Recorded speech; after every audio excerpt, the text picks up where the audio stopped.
Okay guys, good morning. It's Thursday edition. Time check now.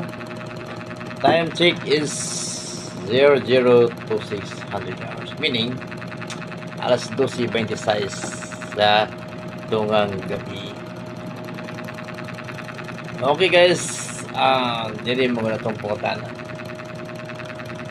Ang itong pungutana diri nga, makapi-kapi sa ta.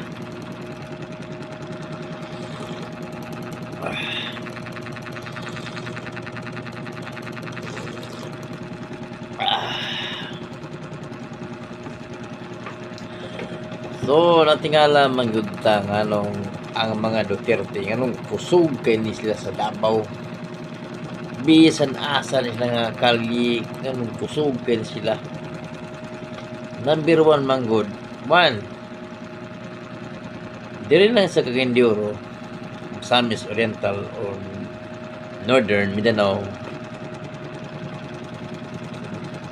sa Region 10, ang unang ni taas mga diyang rating tungod sa sweldo. Number 1 ginang sweldo diri sa Cagayan kamay ginang sweldo gid diri sa una. Ang among 13 months sa unang panahon pa 1.5 pa na 1.5. Samantala karon sa diyang nakatungtong sa isip presidente si former President Roa Duterte ni abot among bonus 13 month o gikan sa 10,000 hangtod na karon ni abot na og hapit mag 12,000 last year December 2025.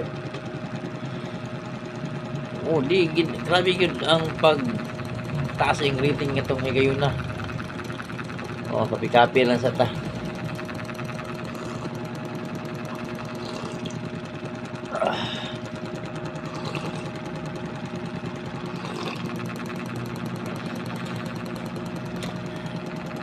Plus ang atong overtime, sa una ang overtime wala na bayad.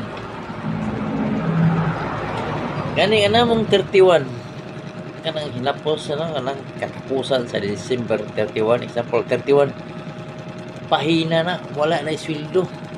Pero karon bayad na sa diyang nahimong presidente si Tatay Digong. Grabe gid ang pag lambo, may gid siya modala isip presidente. Kadua,